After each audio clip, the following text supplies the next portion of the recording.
Hello everyone. How's it going? Oh, hello Jumping Point. Randomly found this. It's curious because Jumping Point and I were talking by Discord messages just a second ago. I didn't mention this is what I'm busy with. I was like, I'm busy, but yeah. Hello Flatter Mouse. Welcome, welcome. Welcome everyone. Oh, Elfaro. Um, I recognize some people from my stream yesterday, which was not about Go. Um, yeah. Hello.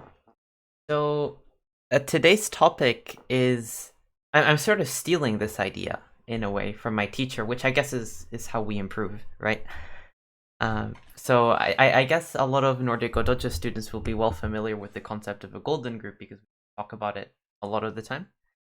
Oh, Marcel, hello there. But maybe it's not a completely well-known concept elsewhere. Jeff and Miko made a nice video on it, which is on the they made a stream where they talked a lot about golden groups, and then they made a compilation out of it, and it's on the Nordic Dojo YouTube channel also. But I hope to expand a bit on the topic, and take Jeff's idea a bit further, and also use it to propagandize influence, because I'm me. I mean, I have to do that. That's my shtick. Okay, so I wanted to start off the lecture by discussing or by telling you guys about an interaction I had with a student of mine in a relatively recent lesson. And this student sometimes has trouble with certain Josekis where he gets influence, but he doesn't see what the influence is doing. I'll give you an example. So let's say that we do this, and then let's say the board looks like this, and then he gets to like play here, and then he sees what the influence is doing. He's fine with that. And I'm sure a lot of people are fine with that, because they sort of see how the stones are working together. And okay, so then what my student asked me was, well, what if, in this position, white plays R13, R18, which is actually a very popular Joseki choice. What's my group doing now? Because it can't build on the top side because it's open. It can't really do anything. I feel like I can't use this group for anything, and I'm sure that this is why a lot of people mind playing against this Joseki. So actually, especially a couple of years ago, I really disliked having to face this particular Joseki choice. Like if my opponent, even if my opponent takes Gote twice, which is what white does, right? Oh wait, which is what white does. White takes Gote once, then takes Gote again. Even if white does this, I felt uncomfortable because I don't know how to use my stones. This used to happen to me a lot, and I think that this is why people do this with white, because they're like, what does black do? Right? And the value of this influence is very hard to judge. So I was talking about this with my student. And actually, I would throw it to chat to find out one benefit that black has in this position, which should be apparent, even though it's sort of invisible, because I'm tricking you guys.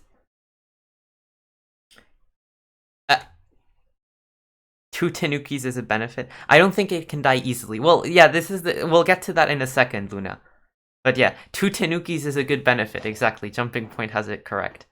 To be quite fair, if we think about it in terms of the amount of moves in the local area, and actually my last lecture about stone efficiency and Sente, that delved into this topic quite a bit.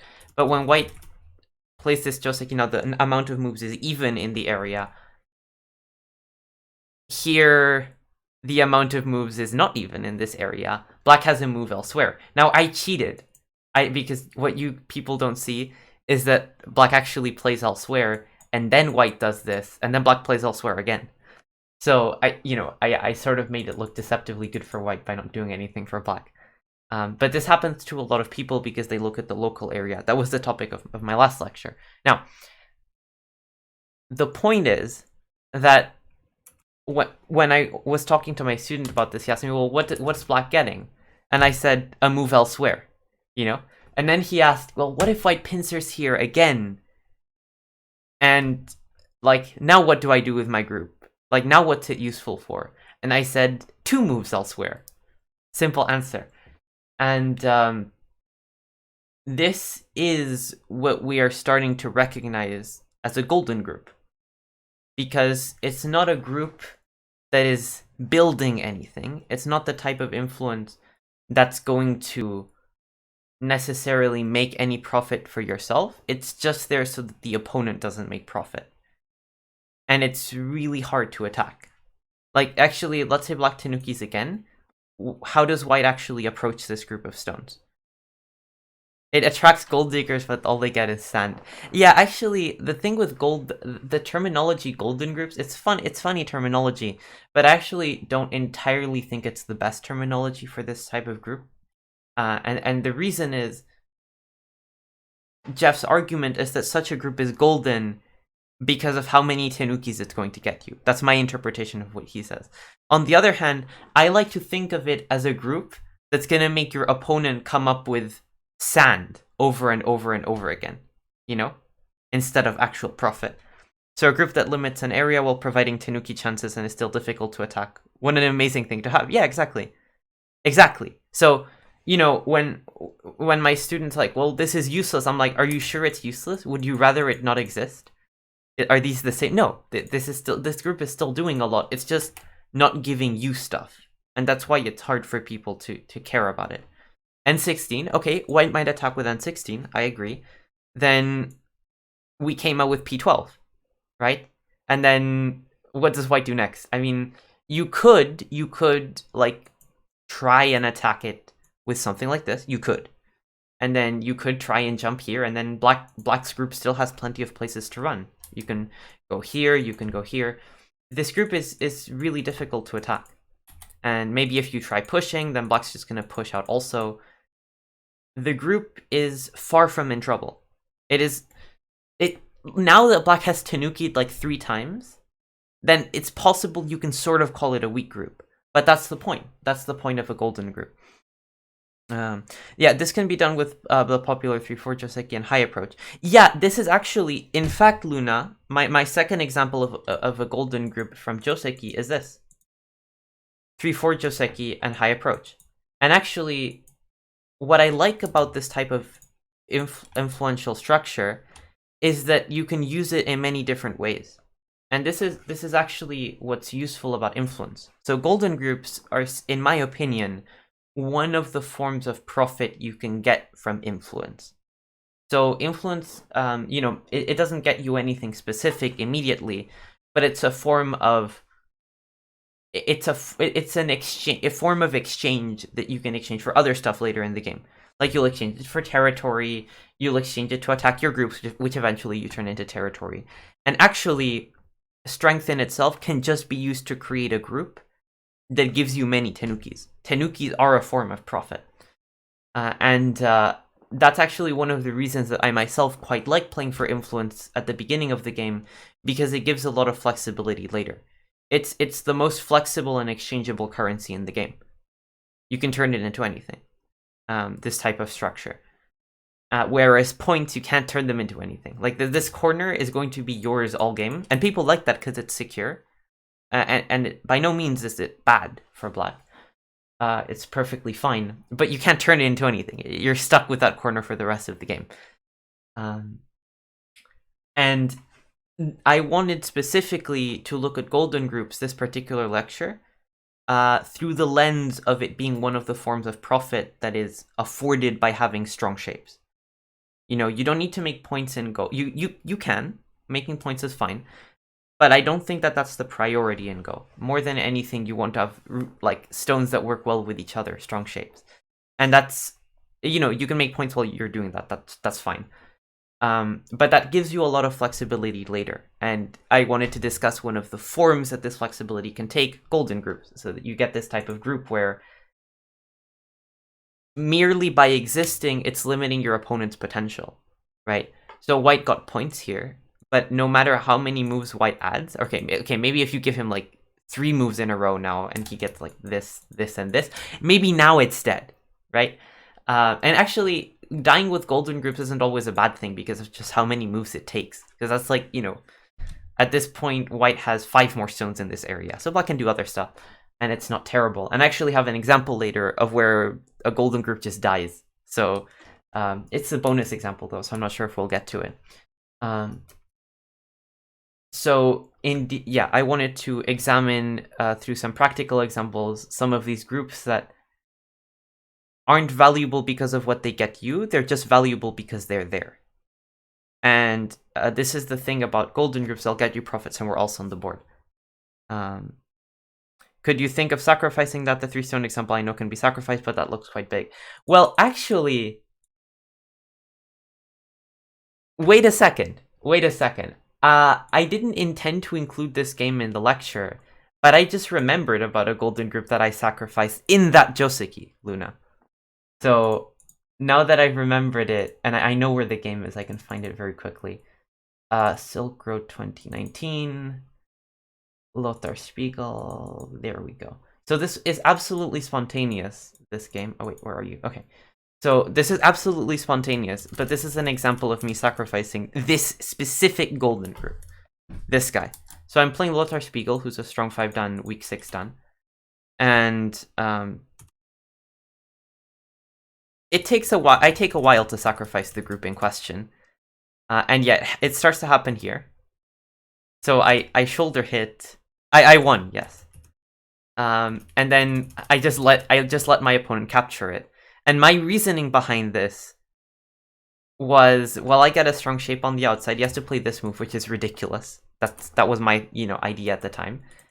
And I'm gonna get Sente. Like I assume white should play here because that's the only move that connects these guys, and also connects back to the 4 stones. But there's so much agi here that I could see this delicious endgame. Much later in the game, I played this move, and my opponent was like, "Yeah, I didn't see that." Getting another golden group from sacrificing a golden group, yeah. And actually, this, I have to admit, this sacrifice wasn't particularly sound. I believe that if I remember the computer evaluation, I dropped like 30% here. But 30% still like basically even. So I got like these sort of strong shapes on the outside, and that was it. And I mean, I got to play this move in endgame, which maybe I was excessively attracted to. I really liked like this endgame move made me feel really good. So this group, I actually did sacrifice it. So you ask, could you sacrifice that? I did, and later I won this game because this game is basically okay for black. I'm only slightly worse. Yeah. So that was a slight tangent. Yes, you can sacrifice that. It's rarer though, of course. The bigger the group, the harder it is to sacrifice. You shouldn't really defend a potentially golden group. We'll get to that, yes. So we'll get to that in a little bit with examples. Now, the first thing that I want to sort of get to, right, is I had a slide which I should have put up earlier. There's like this. Yeah, I made a slide. So yeah, we'll talk about how you act around golden groups later. And actually, Marcel hit on a very good point. You shouldn't easily defend a potentially golden group. That's a great idea. We'll get to that in a bit.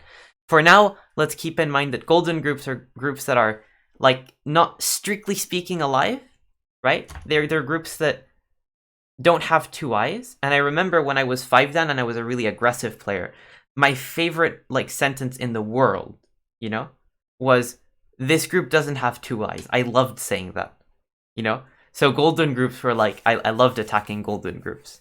Yeah. And they're groups that sort of bait aggressive opponents into attacking them. And they are a form of value. Even though they make nothing, they're still a form of value. So, okay. Let's get into some of the practical examples. And the first example that I had planned, man, I would have prepared the example of that game against the 5 dan if I'd remembered it. So the first example is a fast one, and this is a game I played against another Nordico Dojo teacher, against Lukas Podpera. And I'm black, and again, since the Sun invasions got popularized, it's actually so common that this type of structure becomes a golden group. It's very, very common. And we'll see this becoming that. Actually, wait, I can, for the edification of the audience, I can even include the name of the game, which should show up in a second. Yeah. So we played this during the Grand Prix finale in 2021, and we were playing for 5th place in the tournament. And he Tanuki'd, I played C11, he played Q15. I Tanuki'd here because I was experimenting with Tanukiing this corner at the time. He turned, and I eventually came back to this area by playing H4, and I was like, this group is looking awfully juicy. That's how I was thinking, you know? And then my opponent played these exchanges and then Tanuki'd again. And that was really annoying, and I'll discuss why in a second. I like the terminology because gold is basically useless except for being there and not being easily corroded. True, I had never thought about it that way. Yeah, because golden groups are very stable, very hard to attack. And this is, it doesn't look like a golden group at first glance, because it looks really weak, you know? Like at this point, I've added so many moves that it's starting to look like maybe it's not golden anymore. However, it's a golden group, and I'll show a little bit the details of why this is the case. So I was thinking, if I just try to enclose this group, or I try to play c6, I figured that white's next move is undeniably, undoubtedly going to be a4. Or, like, not next move, but eventually. And white can even ignore. Like, white can do other stuff, like play here, and, like, you know, once I've had my fun spending lots and lots of moves, white can play here. And, well, actually, this is slightly more accurate, I guess. And then here. And the problem is that this shape issue that black has means that black has to win the ko. If black loses the ko by connecting, then white can wedge, and then black has to fight the ko again for the corner. So actually, this was a very nice touch by Lucan in a sense. Making this exchange of A for B gave him this resource in the corner where no matter how many moves I add with the group, I'm like basically doing nothing, because there's this ko resource at the end of it. And finally, you know, let's say some sequence happens where I finally win the ko. I can't count how many extra moves I have in this area. Wait, it's a lot of moves. White spent 6, 7. I have like a 5-move lead in this area, right? And of course I captured the group, but I captured it in ko. White got all of this stuff, etc. So I was really annoyed by this group because I thought if I want to attack it, I basically need to remove the threat of a4, because otherwise he just gets to make it really light with a ko.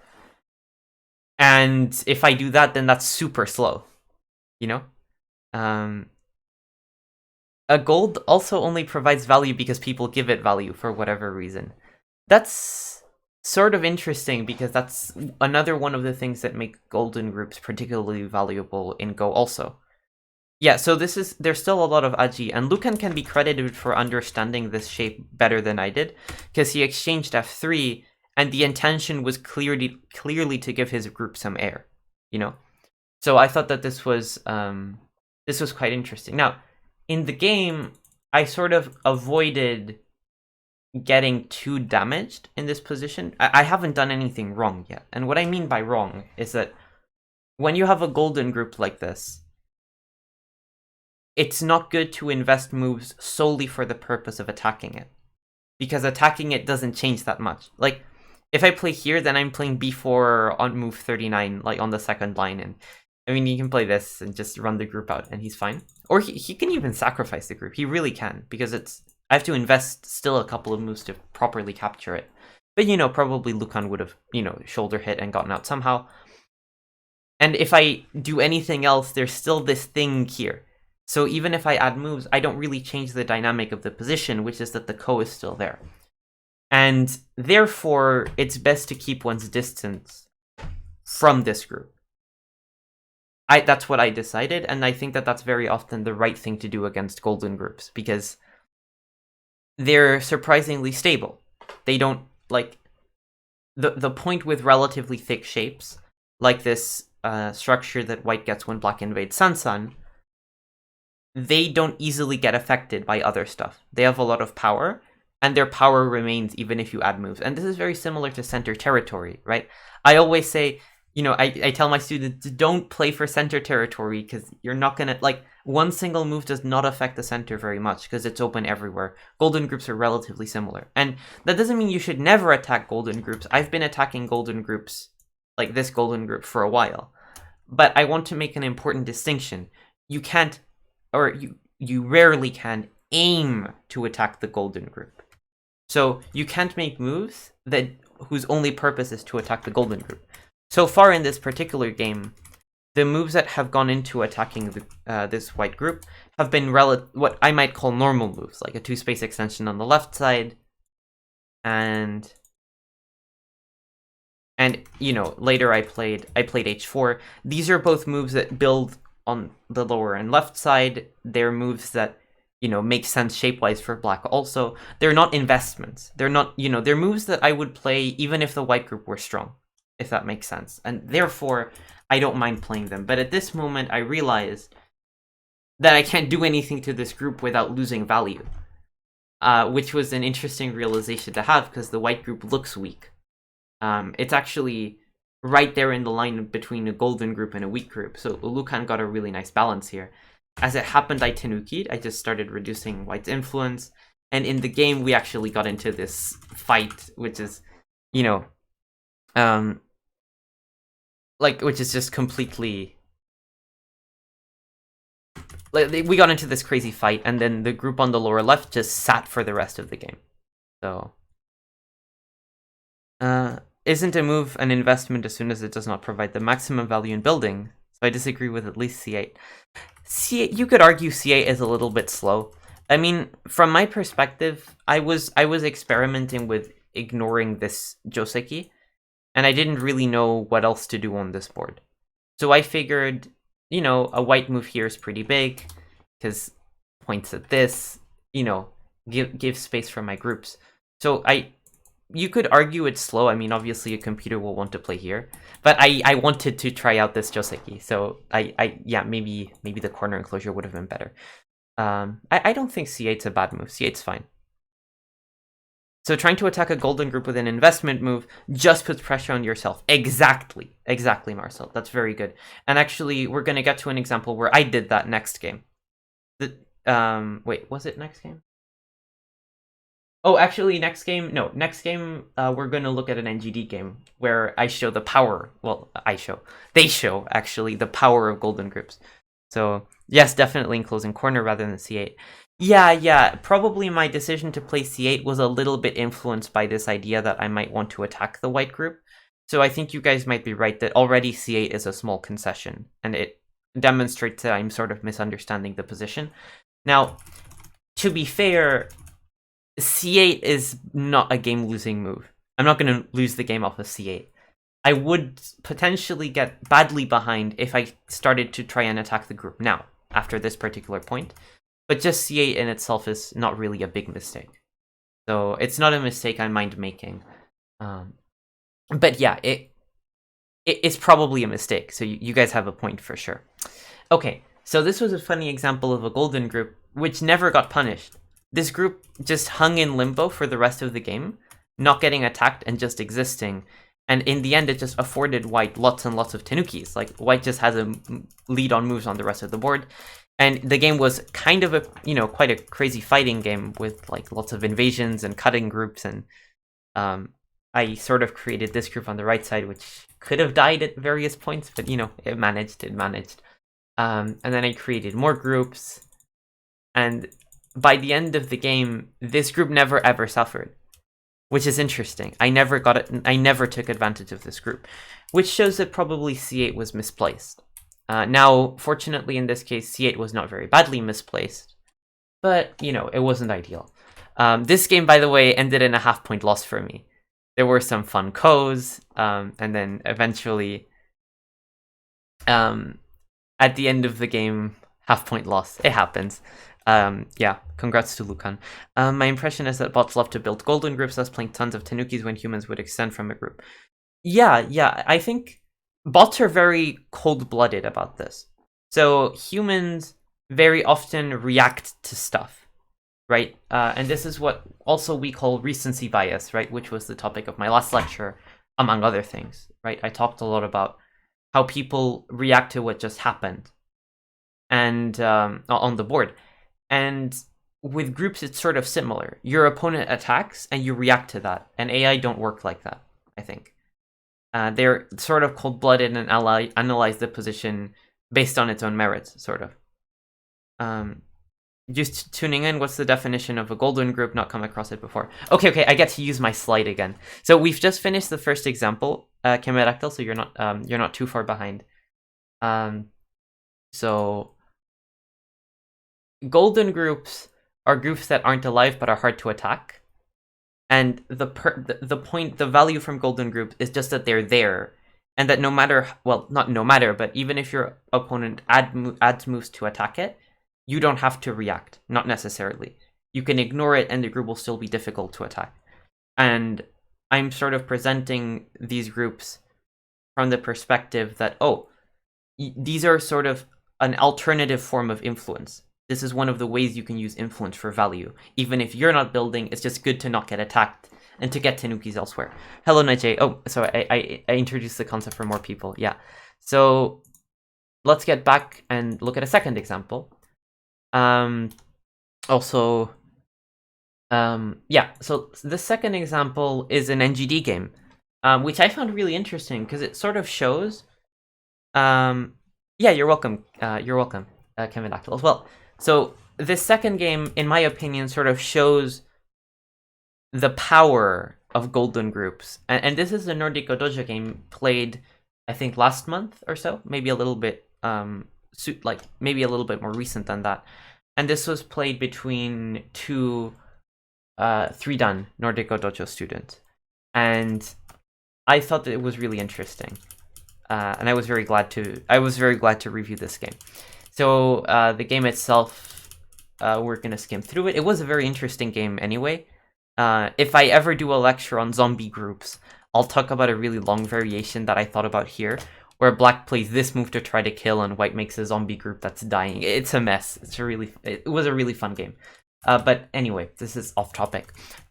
We get to this position, C13. And black, I thought, showed really flexible play here. Not like white did anything wrong, but black played very flexibly here. In this particular position, instead of pulling back at d14, black haned and connected, allowing white to push and cut and take the upper left corner, but getting this really strong structure on the left side. Which I thought was a really interesting decision, because I don't think many people would willingly just let their stone get cut over here and lose the top left corner. And black's argument for this way of playing is really interesting, and I think that over the next few moves, the value of golden groups gets displayed very aptly. So I appreciate black for playing this way in this game. So the golden group in question is, of course, this guy. So this is a wall, right? And many people would struggle to see what the point of this wall is. Like, what's it building? Like, what's it doing? What's it coordinating with to make influence, right? And to make territory, or what weak group is it going to attack? And it's not going to do any of that, but it's still going to be the MVP of this game. So, that's why I thought black did really well. Or Black actually played quite a nice game. Until he blundered and lost in Yose. That's unfortunate, but that's aside the point. So black's next move, I think, is a really good indication of why black can, of what powers golden groups have. Black pushed at e3, cut at f4, g4, double haned, and j5. So black's just ignoring this group completely. Right? Black's just leaving it to the wolves, and it's like, it's alive, it's fine. Which I thought was quite brave, but is also accurate. I believe that this is correct. And you know, we could think about what happens if white's like, oh, I close you in or something. First of all, the group can still, it's very hard to contain. And second of all, black has specific shape resources in terms of shape that he can play here, where the cut sort of becomes a problem. And like, for example, I guess this move's pretty funny, actually, because if white tries to take black's ice space, then white's actually toast. So there's some shape issues that white has, which makes it really hard to attack the black group. And when white jumps, that's sort of when black actually has to move out, which he does. But just notice that the group didn't get penalized, even though black, you know, made a really, really, you know, almost shameless cash grab on the lower side. So that's what I liked about this. And we're not done yet. This group is going to be important, like more and more as the game progresses. But I thought this was a good first example. This group, as strange as that may seem, gained profit on the lower side because the sheer fact that you have this wall lets you do stuff elsewhere and let the wall survive basically with impunity, you know? So, you know, these stones, they create shape weaknesses in white's shape, which made white play A, which just gives black so much space. Okay, if we go forward a little bit, white played J14, and I think, in my opinion, J14 is sort of falling prey to the fallacy of the golden group. So, white seeing this group as a group with no eyes and wants to put pressure on it. And therefore, he cut with A just to make sure that the group doesn't connect. And in my opinion, this is probably not a good move because it creates a really big shape weakness. If black ever decides to play here, right, the cut, then, well, not the cut, the push, and white blocks, then J15 is going to become a problem for white because A and B are sort of both a problem. So white sort of created a cutting point with this move. And that's dangerous, right? That's not a shape you want to make. And it's all for attacking this group, which is really hard to attack anyway. So what I recommended black should do is you could Tenuki, or you could also just Keima or something. I might recommend Tenuki, in fact, and just like land on the right side, maybe, you know, expand or secure the lower side somehow. There's plenty of things black can do where white's move at A, we don't really see what it's doing. It creates a shape weakness without really putting pressure on black's group. I mean, black's group doesn't feel pressured here. I mean, it's fine. It's more than fine. It could even, I mean, you can make ice shape in the center also. I mean, it has space. I'm starting to see go like the Settlers of Catan. I'd be interested in seeing the development of that thought.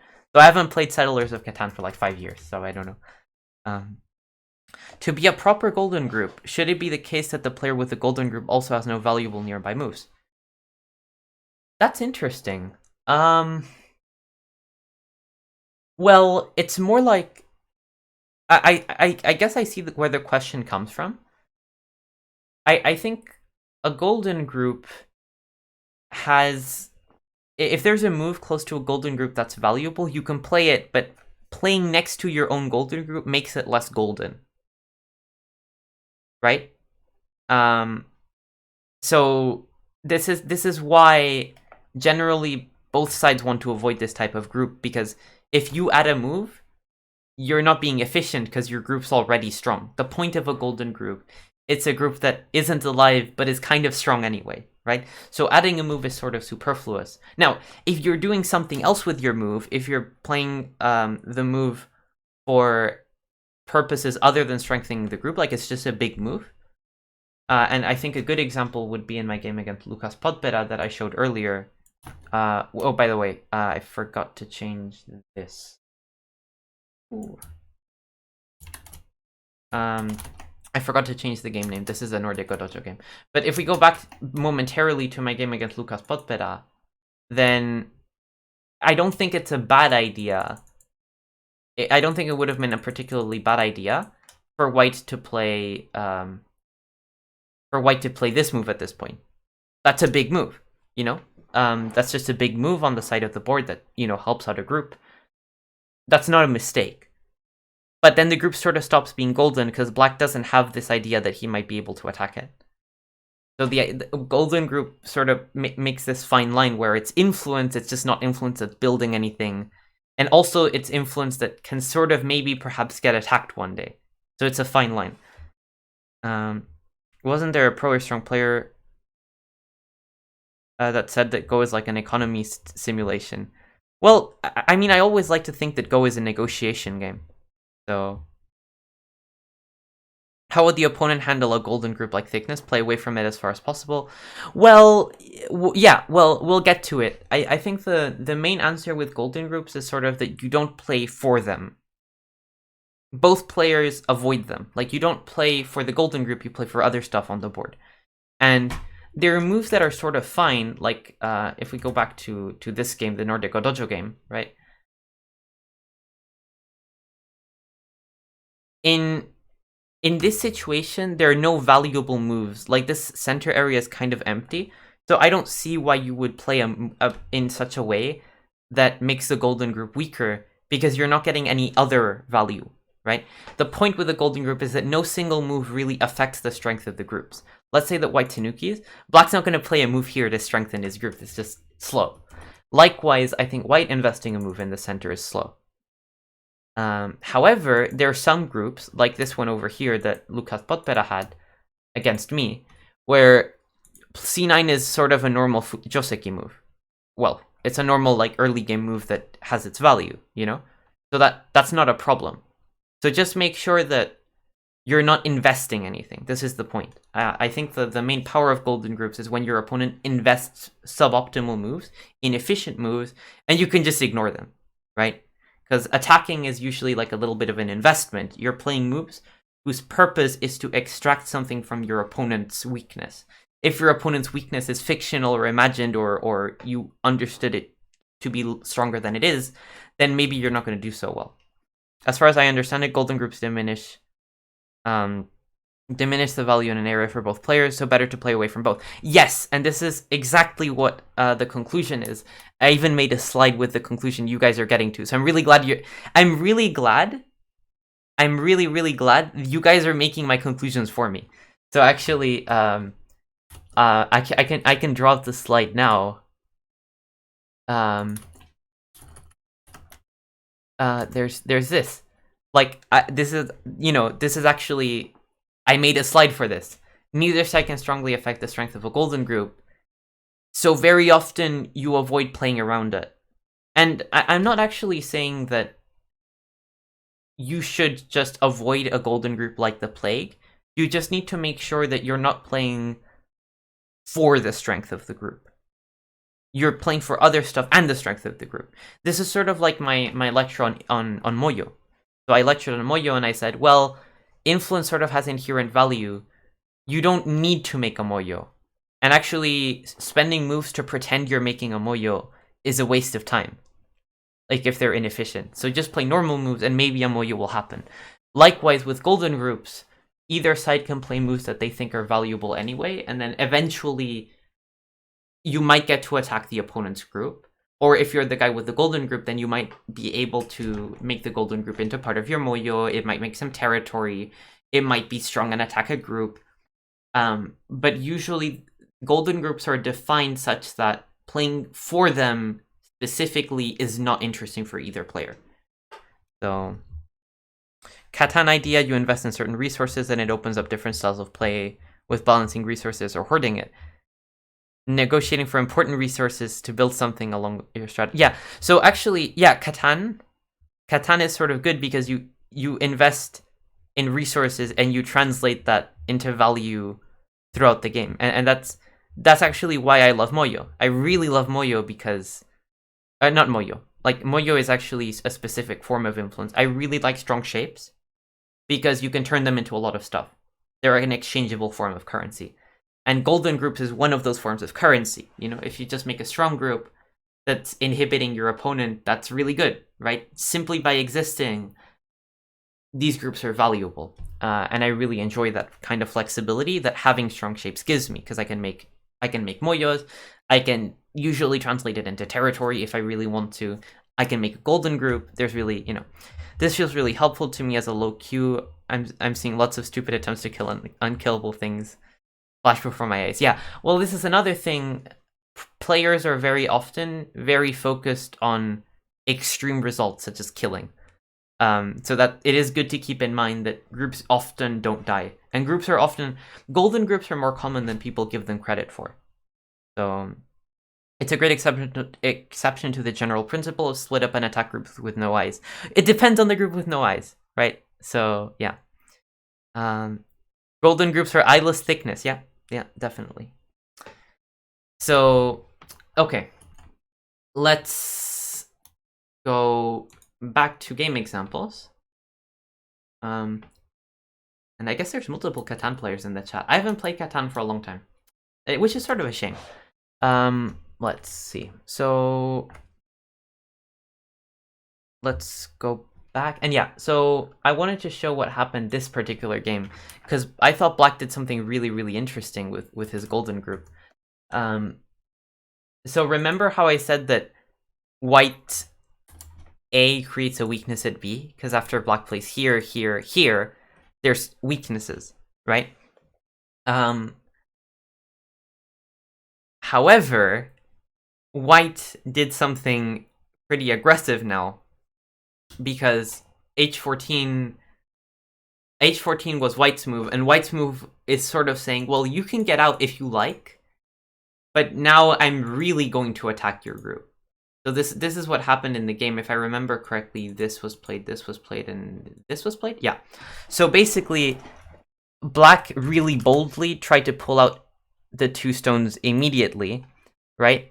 And White was like, well, now I attack you. And then you look at this Black group, which looks like it should be dying. And, in my commentary, I said, well, I wouldn't do this. I would Tanuki as Black, or I would Keima into the center. I would Keima into the center or Tanuki, probably Tanuki. And Black's really brave decision looks sort of overplay-ish, right? But the group survived really easily. It just jumped out. It just got out. Like here, if White plays J8, the group is quite simply alive. It just has enough space. So White invested a move to kill it, and then Black escaped. Black even played a Ko for it, which was unnecessary. And White did make some mistakes, so Black got an unusually good result. But at the end of it, you can see that the golden group got away with taking f17, and then connected back to Black's influence on the lower side. And that was a really successful result for Black, and it looked crazy. So this golden group, even though its influence that isn't building anything, is not in a particular area, it let Black get away with the most, like, crazy plan ever. Like, when I saw G16, I was like, man, that's really scary. And actually, so I advised against this, but AI thought it was fine. AI thought Tanuki was fine, but it also thought G16 was fine, and it thinks all of this is fine for Black, even though it looks really risky. And that's all afforded by how strong this thing secretly is. So even though Black weakened it, Black was actually able to turn this wall into other forms of currency really quickly. And I thought that was really, like, Black exuded confidence in this portion of the game, and he actually got a big lead out of all the territorial gains he got from the group. At this particular position, Black was doing really well. Unfortunately, Black messed up something in the endgame and lost a better position, because White found a really nice Tetsuji. But, at this point, Black has a big advantage. So Sanman says, in Catan, I found that having more space around your house is an advantage. Sort of how moves in empty areas tend to be big. Yeah, just space is kind of nice in Go, I have to say. And then first Joseki example was great, thank you. It's fairly common and gave me some headache too to figure out what to do with the floating wall. Yeah, well, that's the thing about the floating wall, going back to this first Joseki example that I showed. The point is, you don't do anything. That's the idea, right? The point with this wall is that you don't do anything and it's fine. You don't have to. So, and you could play a move like P12. P12 isn't bad, but you could just leave it also. It's not a problem. So, okay. So that was a cool example that I saw from a Nordic Dojo game. And now we get to a game that I played very, very recently. So I had just decided to lecture on golden groups, right? And then I played a practice game on Thursday, so 2 days ago, and I fell victim to a golden group. I did. So you're going to see me, I've been preaching for the last 45 minutes about golden groups and not investing too much to attack them and not, like that. You won't see that Oscar this game. You'll see an overly aggressive Oscar that overinvests in a group. Now, so this is a practice game I played against. This is a game that I played against Jonas Veltica, who very recently won the Dutch Open by beating everyone, including me. I tied for second place, so I guess it wasn't terrible, but he did really well. And we played a practice game 2 days ago. And I played Tengen because Jonas plays Mirago. Oh, very nice game against Jonas, and your commentary was educational. Well, thank you. Well, now I'll comment it again, just from a different perspective, specifically about golden groups. And I guess golden groups explain the cases where AI suggests Tanuki, and then when I ask if defending is wrong, it says, sure, that's okay too. Well, yeah, often defending or attacking a golden group is fine, so long as you're not only doing that. So there's lots of times where, yeah, that's okay too, right? And golden groups can turn into weak groups, and they can also turn into parts of moyos, and, it's quite a flexible concept. So the idea of ignoring them is not uniform. So, okay. So this particular game, I'll skip through the beginning. I played Tengen so that Jonas doesn't play Muragog because he's Jonas. And then we got to this group, which is going to be this is going to be the main event of the game. Because he made this group. And, for the moment, I wasn't really concerned with attacking it. I was just doing my thing, just making some groups. I Tanuki'd, and then white played d14.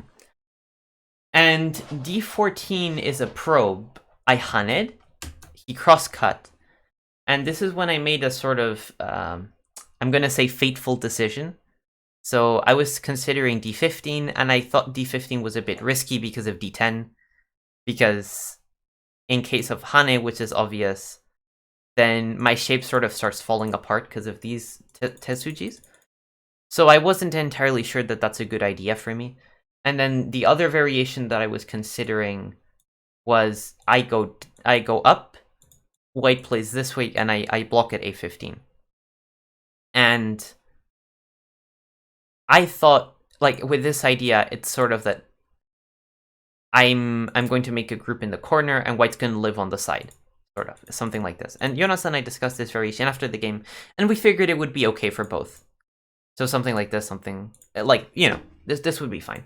And then, because we both take each other's, areas, and it's sort of even. Now, in the game, I got a crazy idea. I got a really crazy idea. I thought if I play d15, right, I give up the top left, but I have a really strong shape now, and I have Sente. So now I can go back and attack this group in the center. So I was aware that I'm making a territorial concession because, of course, a15's big. But I'm like, well, if I play this move, I'm not even sure I'll end in Sente. Like, white doesn't have to pull out this stone yet. And I'd sort of like Sente at the moment to go attack that group in the center, which I'd been looking to attack. And I think the main reason I erred here was that I wanted to find a way to use the Tengen stone. Which is sort of also a fallacy, because this Tengen stone, it's just a stone. It'll be useful even if I don't use it directly. So being in a hurry to use it to attack white's group is just not good. So it's just me misunderstanding my Tengen. I mean, I don't play Tengen often. I play it only to avoid Mirago. So, I played d15, allowing a14, b13, c16, and now I have Sente, and I was rubbing my hands together. Oh my god, I'm gonna attack this group so hard. It's going to suffer so much, And it was at this particular moment that I looked at the position and I was like, wait, how do I do this? Like, how do I actually attack the group? And I'm free to suggestions from chat because I didn't find a way. My next move, I thought here for like 5 to 10 minutes, and I was like, whatever, and I Tenuki'd. Like, I just played like a random normal move, you know? So then maybe my idea of giving up the top left corner and isolating this stone in order to get the center structure wasn't so intelligent. Especially because white has a very flexible attitude towards this shape. He could later play this endgame, or Atari here later. Keep at g7. Okay, so we have some ideas. Maybe some people will find a better way of attacking this than I will. Let's peep at g7. As white, I would block. Or h7, what would be the response? Yeah, I mean, these moves are possible. There's nothing wrong with them, but they don't achieve much, I thought. Either way, h7, like, even if I just peep twice, white's not really weak here. So black has lots of weaknesses also. For example, if I try to cut through, which is sort of profitable, but not really, because I create this other shape weakness, which means I'm not going to make much. I have a problem potentially on the lower side, because white can pull this type of combination, and now I'm in big trouble. So I have to be careful. This group is not, it's not weak. Patiently make profit and let Jonas sweat with his weak group. Yeah, well, that's true. It's not like this group is very strong. It's not like it's very weak. And of course, I could play a move like, J8, which I played later in the game, and just pose Jonas the question, what do you do with the question? What do you do? Yeah, okay. Zaphodius agrees with me. The general move would be J8. And J8 was the move, so all the way back here, when I planned to get Sente, it was in order to play J8. So I agree with you. This was my intention. And this group, it can be attacked, and I expected white to probably react like this. And then I sort of have to defend, unfortunately, as far as I can tell. And then white might jump here. And the problem I had with this variation is that, well, maybe I'm putting a bit of pressure on white. Maybe I'm sort of massaging the group and trying to squeeze a little bit of profit, but that's not why I gave up the top left corner. The top left corner is a lot to give up, it's just white made big profit. It's really big profit, because later in the endgame, this stuff is potentially extremely profitable for white, and I just lose the left side. So I sort of made a big investment relative to the group. I agree that on the empty board, so like, for example, here, if somehow I got sent out of this sequence, or maybe I wouldn't get sent, but maybe like white would Tenuki now, right? This move is fine, right? I think this move is fine, because you're sort of forcing an answer from white, and if you're not, you will get something out of it. I think that this is an investment move against a golden group that is probably reasonable, because the golden group's getting weak enough that white should answer. And after white plays these exchanges and just fixes, then maybe I can Tenuki, or maybe maybe I can play here. And because, well, the left side, the lower side, there's not that much stuff that's big on the board. Maybe I could consider attacking the group now, and that's not too bad. So attacking this group isn't necessarily the problem. It might be a little bit too small at the moment to do so, but it's not the problem. The problem, exactly, it's giving up something very concrete for a very vague dream. So I just completely underestimated how strong this group would be. Because I was thinking, well, what do I do? Like, what do I actually do to this group now? In this position? Like, what do I actually do? There's nothing. And it's not just that I don't have anything immediate and it's hard to profit at the moment, but it's a long-term attack. It's just I'm never profiting off of this group. This group is super strong. It has this move in Sente, it can make an I with B, it can make I's with C, it can run like multiple places, it has this move in Sente, it's so much I space. It's very hard to attack. And underestimating this led me to give up something extremely, like, concrete and big in terms of territory for Sente. And yes, I mean, Sente is important, but the point is I overvalued Sente because I misunderstood how weak this group was. And in the game, I had to just chill and play Q10, which means that the top left was not a success for me. Now, this game is very interesting in terms of golden groups because we're not done discussing them. This group of whites will be the main event of the game still. And what happened was that in this particular position, I was still sort of playing for group strength because I was thinking eventually I might attack this. So I'm still, my play is congruent, but I'm actually falling further and further behind. I think AI says white's up by Komi here. And my opponent invaded R3, which surprised me. And the reason it surprised me was that I thought white's going a bit too far here. I was like, man, you're gonna go to here and get me that strong and get me Sente. Now I'll attack you, you know? And after the game, I suggested maybe at this point it would be better if you just chill and maybe place a move in the center and then think about Sansan. And if I defend Sansan, you can play something else and you're already fine. So we discussed that. And actually, in retrospect, his Sansan decision is fine. So again, yeah, Jonas always pushes a little too far. That's both his strength and his weakness. Exactly. Well, the interesting thing is that I think the Sansan is fine. The Sansan's pushing it. He's making the group weaker and weaker just by ignoring it for long enough and by giving me this stone and this stone. But this group is still a golden group, and so far he has actually maximized the profit he's gotten out of it. And here I tried to attack, but white actually handled my attack very competently. I expected this to happen. I expected actually this move, and then G9, and then this. This is what I expected. And now I thought white would play here, after which white's sort of locally alive. And I thought, well, I got these stones extra, I got this stone extra, I have Sente, I can build a little bit in this area. I profited a little bit, you know? And it's true that I did profit a little bit, but if I only profited a little bit off of this golden group, then that means his Sansan was fine.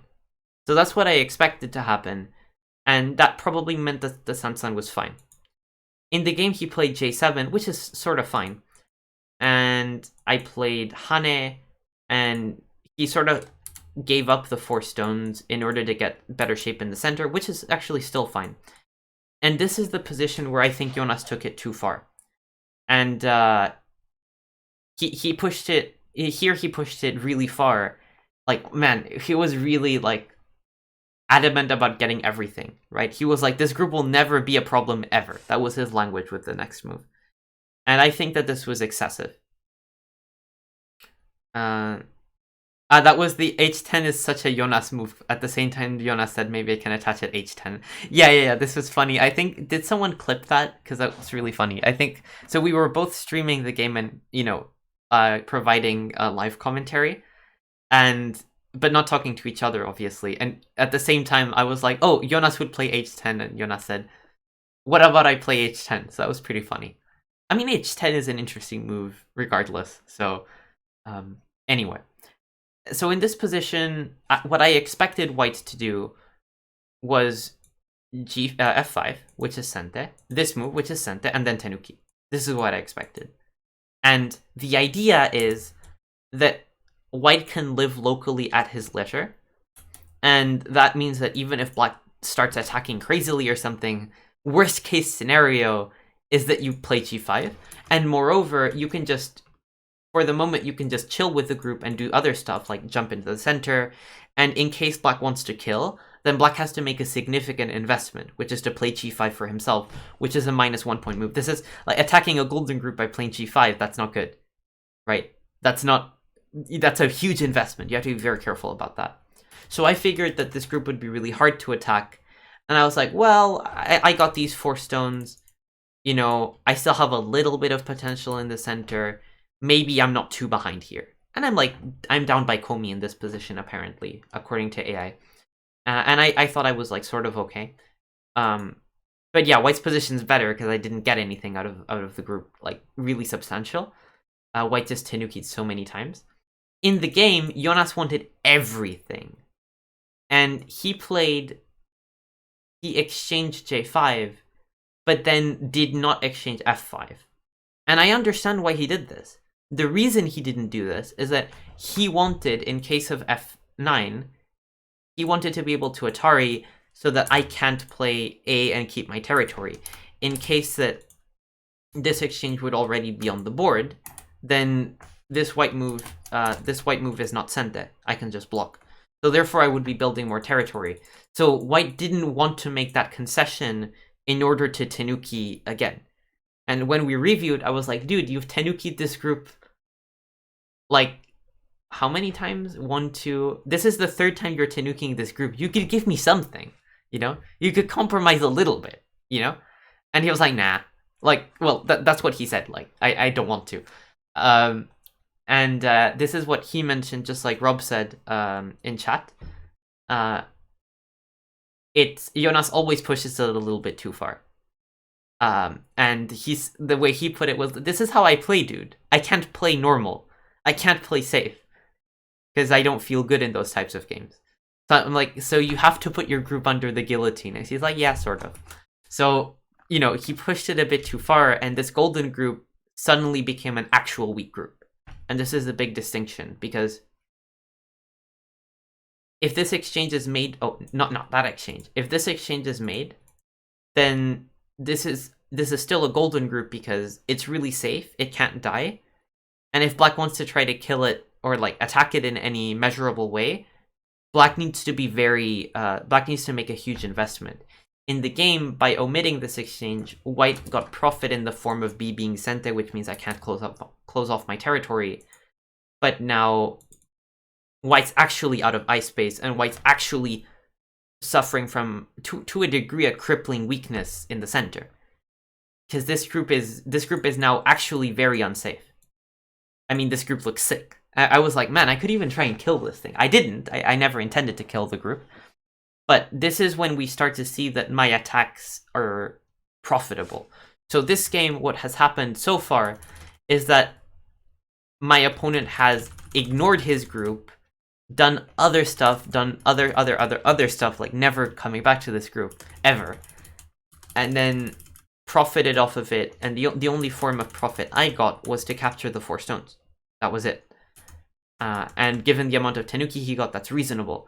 But here, I think we see how the flow of play changes. The group is not golden anymore because white left it for a little bit too long. Like, the status of your groups can change if you push it too far. And this is where I got to play F5, L7, and you can see that one of the big things that's changing is that white's reacting to my moves. White's clearly fighting for survival here rather than profiting. And, you know, these exchanges are, you know, sort of good for black, I think, because white's the one getting enclosed in the dame area, whereas black's the one connecting his stones and getting stronger. In the game, he attached out of the way, and I turned at M6, which is really profitable. He had to push down, which hurts his corner. And the rest of the game was a story of white bleeding profit in order to defend his actually weak group. Eventually, I ended the attack with R14, and at this point, I have a slight lead. The game wasn't guaranteed for me, but I managed to win I managed to be ahead by a couple of points after this position.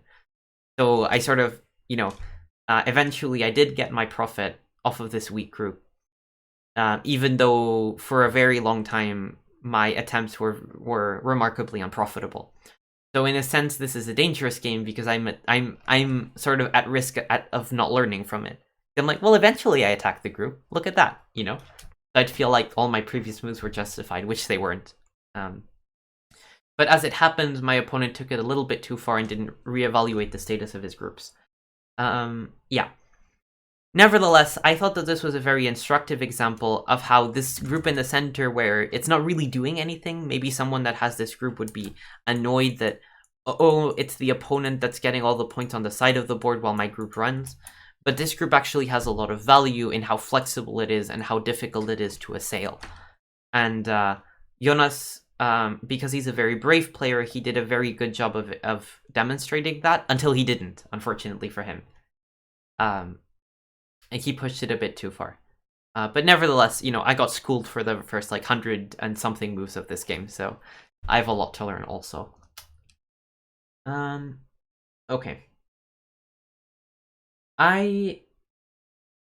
Actually, in my comments, in my notes for the game, I said that Jonas tried to make the group too golden, right? Because in a sense, to remind of a little bit about the concept of golden groups, the reason they're golden is how much profit you get elsewhere, sort of. How much profit you get by not having to defend them. And he tried to make it the most profitable group ever. He's tanuking it over and over and over and over again, and eventually took it a bit too far by not making any concessions. So I sort of appreciate him pushing far. That's often what he does, but as a player, which leads to interesting dynamics. Over-optimization, sort of, yeah.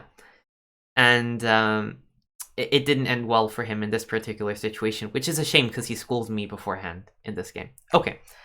I wanted to end the lecture on an example of a game of mine where I did well, which I haven't been showing this game. This game I've been showing people sort of scamming me with golden groups that I wanted to attack but couldn't. But this particular game, I have a group that it's not exactly a golden group. It's a group that used to be part of Influence but translated very easily into a group that just survived. And I want to sort of show it as a demonstration, not demonstration, maybe as an example of how flexible Influence as a concept can be. Because I did want to look at golden groups from the lens of that, it's one of the forms of value Influence and strong shapes and stronger groups can take. And okay, so let's get to the game. And this is, I played Stanislav Frelak in the Transatlantic Professional League preliminary, right? They wanted to find some amateurs to beat up, right? And they held a preliminary, and I actually made it through and made it to the tournament, as I guess a lot of you will know. And one of my games was against Stanislav Frelak, and I was black. And the beginning of the game is very me. I had a tiny bit of influence this game, and White tried to curb the influence by creating a group here, which is fine. And then we get to this point in the game where I have all of this influence. I have this influential structure, but White has this group, and we get to this moment in the game. Oh wait, White didn't. Oh, sorry. White 2 space extension, and then I played here, and then White shoulder hit. And actually, I'd be interested in what chat would like to do here as black. Because I had a difficult decision to make here also. And I think my decision was probably correct, but it's hard to make. It's really hard to make. And I guess it sort of comes down to how you use influence, because I had a Tenuki to lower side. Tenuki to the lower side, man. That's probably a bit much, because just looking at it, instead of looking at it from the perspective of groups, we can even think about it just in terms of shape. This is sort of an urgent shape that should be resolved. So I would recommend that you think in terms of that particular shape, because there's stones in contact that the contact needs to be resolved. If it worked, I'd like to play N11.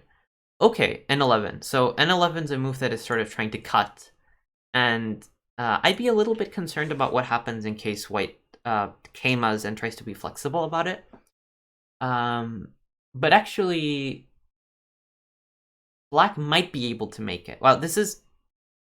I didn't even consider N11 in the game, but it's an interesting move because, for example, you could now try and cut here or something and try to be really assertive about it.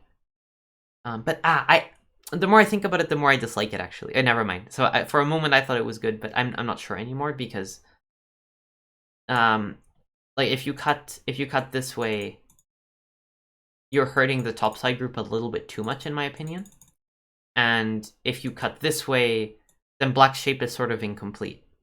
Like, pushing again is problematic for the reason I mentioned earlier, where it's sort of hard to coordinate black stones. So it's an interesting move, and black does have influence, so I appreciate that you're trying to be assertive here and attack white. Could you think top black group is golden group together with white center group, then just let both groups live and make profit elsewhere? That's one way of looking at it, Luna. The problem is that in this particular situation, there's nowhere else to make profit. The lower side is really small because it's open on 2 areas, and white has a low stone there anyway, and both sides have interest looking towards the lower side. And even though both of these groups are not particularly weak, it's still the biggest thing to do on the board. Because otherwise the board just has nothing. It's barren and empty, you know? So, P10. LCL suggested P10. Yeah, this is what I played. And actually, the normal decision, I think, and this is, I would venture to say that this is the decision a lot of you guys would make if you played this game, would be Q11 and just play here and here and make like some nice territory on the right side, because that's like, you connect your stones, you make territory, and there's nothing like wrong with that.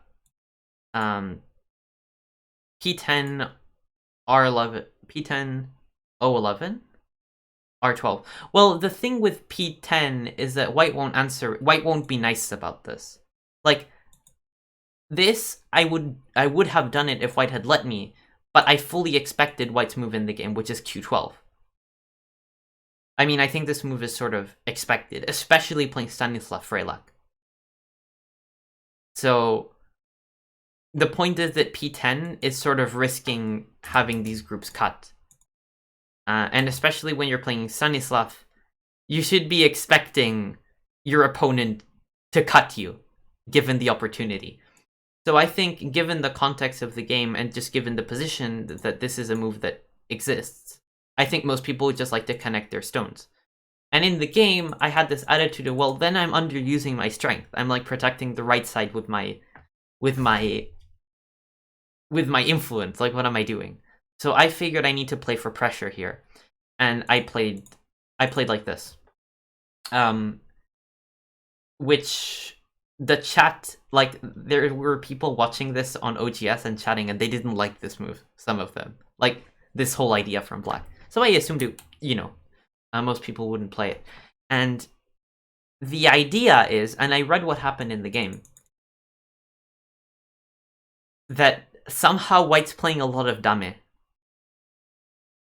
And if we go back, the point I'm trying to make is that this wall, it's not necessarily building the right side. It doesn't have to, right? So, whereas I think some people would be sort of tempted to like just protect the area, and that would have been fine, actually. Protecting the right side wouldn't be a bad idea, I think. But whereas some people would like to do that, I think that seeing this group as a group that can also become a group that's just durable is fine. So what happened in the game was that my influence just turned into this group that's meant to survive. And it actually, like, it got into some trouble. Like, you'll see what happened in the game. And I had read up until this point when I played this move.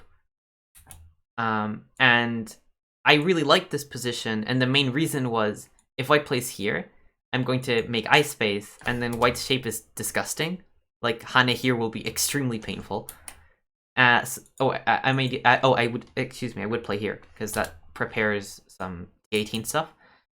So I figured, even though white pushed through, which should feel good for white, because you're cutting the black groups, like, usually when your groups just get cut like that, and this is something I teach to beginner students all the time, or like double-digit Q students also, that having your stones being connected is really important, and you shouldn't let your groups get fully split like that.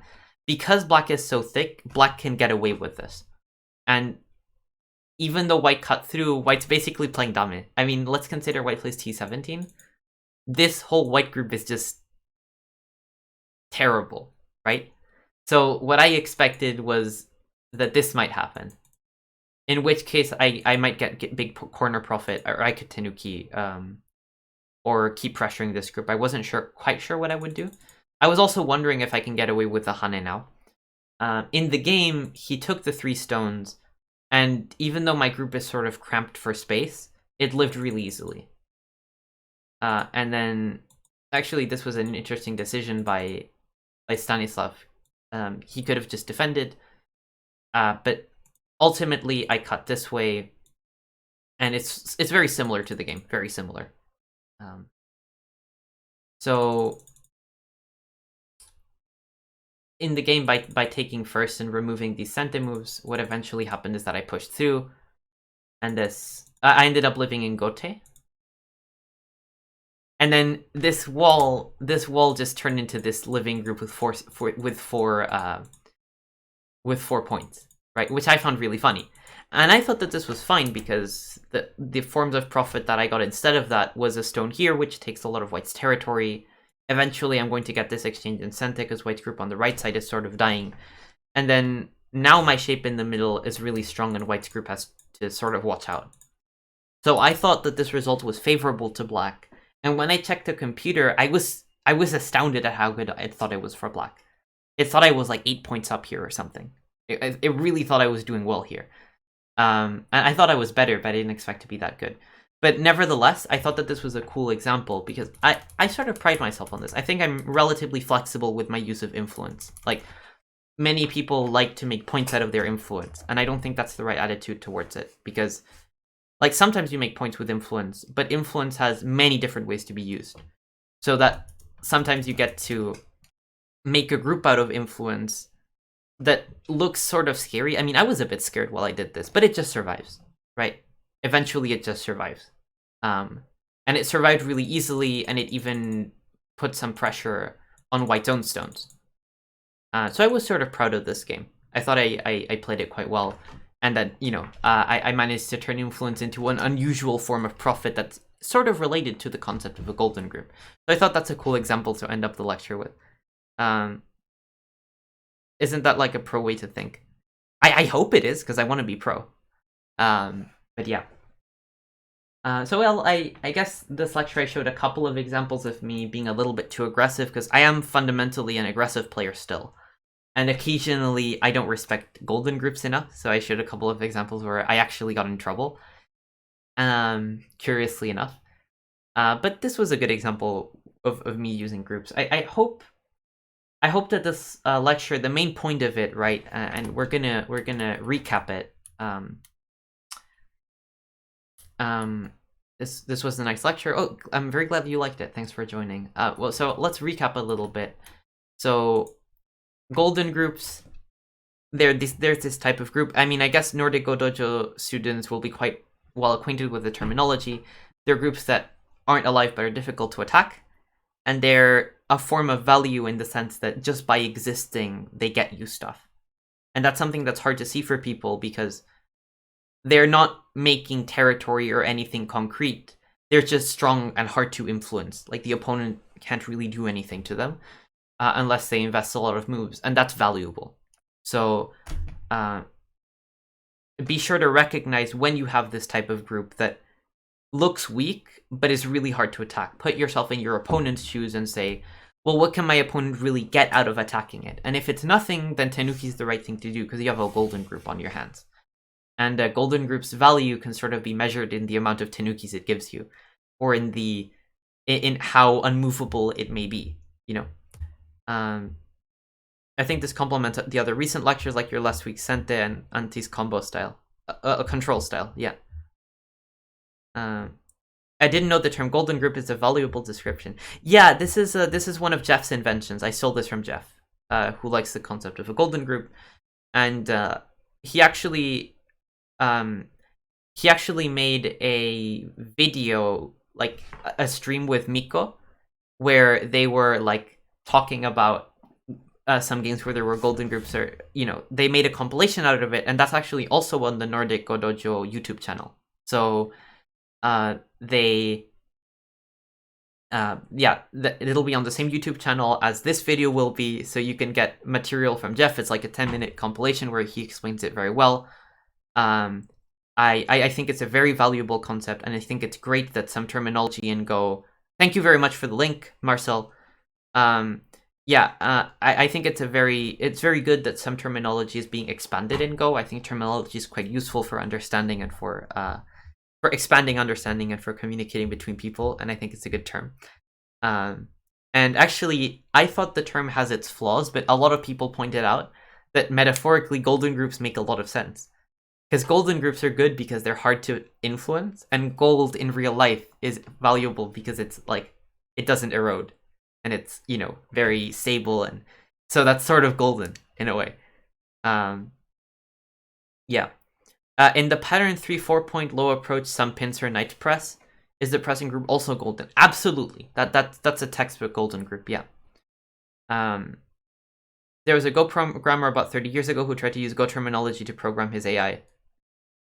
Oh, wow.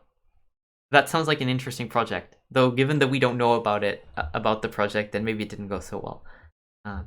But yeah, this will be up on our YouTube channel. I saw that Mars Cole arrived late. You can watch it on our YouTube channel, at least. And thanks to everyone who watched. Probably like everyone here knows what the Nordic Go Dojo is, but I'll mention it anyway. We are a Go school. We do reviews. We have a Discord server where we talk about Go and mostly about cooking for some reason. A lot of people like cooking on there. So consider joining or looking up the content we have there. We have a lot of content for people that aren't subscribed to the league also, so you can check it out, like articles, Tsumego, etc. And yeah, thank you for watching, and I hope to lecture in the future. We have a lecture next week. Usually they're every 2 weeks, but we have a lecture next week, and I believe Matthias will do it, though we're not sure yet.